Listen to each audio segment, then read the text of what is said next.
I'm Samantha Panzera with Adventure Hike Travel, and last Sunday I went on a backcountry splitboarding adventure at Hurricane Ridge in Olympic National Park with my two brothers.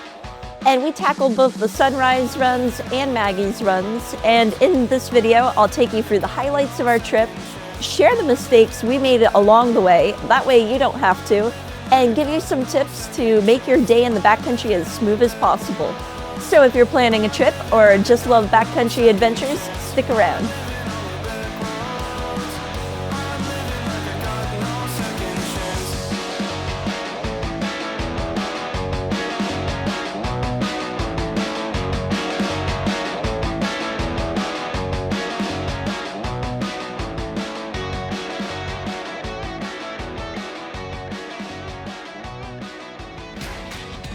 So some of the quick tour specs of this backcountry route that we did.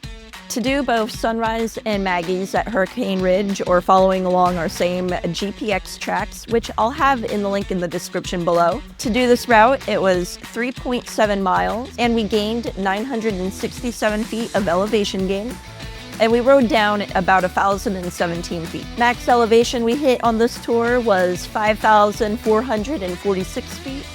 And the lowest elevation we hit was 4,692 feet. This total tour took my group 4 hours and 39 minutes. This will be a lot faster if you're skiers. My whole party was splitboarders, so we had probably about an hour of transition time where we swapped our boards from ski mode into snowboard mode. Moving time, we did about 2 hours and 40 minutes. And stop time, we had an hour and 58 minutes, and that included the time it took swapping our split boards from ski mode to snowboard mode, discussing which route we were gonna go, looking at our topo maps, and just chatting, taking in the views. And so you can do this tour a little bit quicker. Again, it was 2 hours, 40 minutes of actual moving time. So we started our tour at the Hurricane Ridge parking area. We strapped our split boards into ski mode and started heading right past the rope tow and snow tubing. Hugging that far right side, we climbed up past the rope tow, and then from there we traversed over towards the Sunrise run. We reached about an elevation of 5,446, and at the 0.32 mile marker, we stopped and transitioned from ski touring mode to snowboard mode. From there, we rode another 0.4 miles from the top of our chosen drop-in point for Sunrise. Snow conditions were absolutely perfect. The only thing was a little bit of low visibility, but not bad. Every turn was amazing. I'd happily loop this run all day long. You can also loop in maybe some other short runs in the area.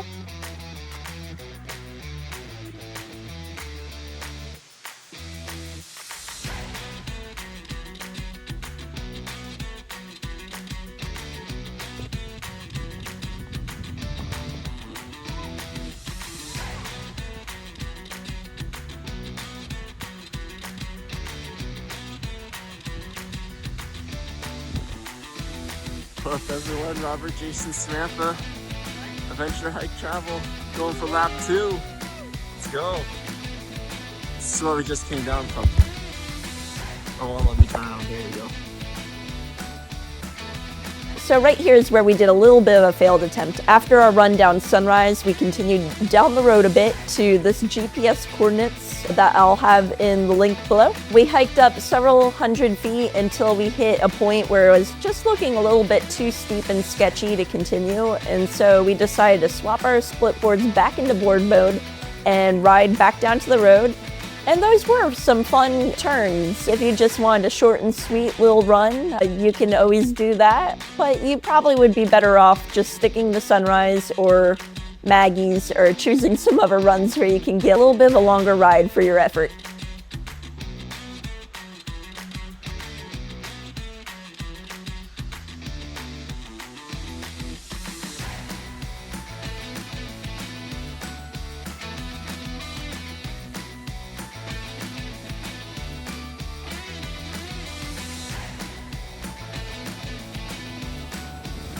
After this run, we continued down the Hurricane Ridge roadways, So right here at these GPS coordinates, 47.97322-123.47880 is kind of the entrance point to going up Maggie's Run. So right here we started our ascent towards Maggie's. The climb for the trees here was absolutely stunning. We got occasional glimpses of the surrounding mountain peaks through the fog. I know from summer hikes that this area you'd be getting full-on mountain views, but just what we could see for the clouds was really pretty.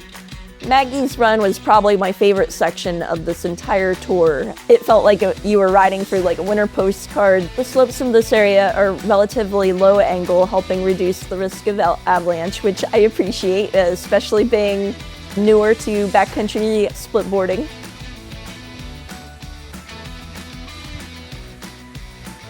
And by the way, if you're liking the content in this video, be sure to hit that like and subscribe button. That way you get notified each time we come out with future videos all about hiking, snowboarding, rock climbing, and other adventures.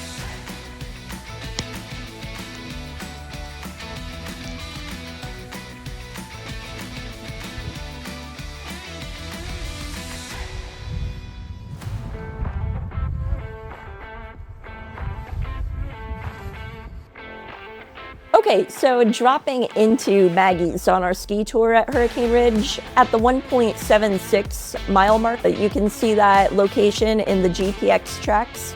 We transitioned our splitboards from ski mode to snowboard mode and dropped into Maggie's. It was absolutely amazing. We had great conditions and had an amazing run down to the road. The only minor concern was at the 2.08 mile mark. There was a little bit of low snow coverage that exposed some rocks, but we all navigated it without issue. Besides the route we did, there's plenty of options in this whole Maggie's area. And next time I come here, I think I'll explore a little bit more of the terrain in this Maggie's area. There's a lot to explore.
After riding Maggie's, we were running low on time, so we opted for the long trek back up to the Hurricane Ridge Road to the main visitor parking lot. During this road walk slog to the parking lot, we really started to see the advantage of people who had two cars, one parked at each end.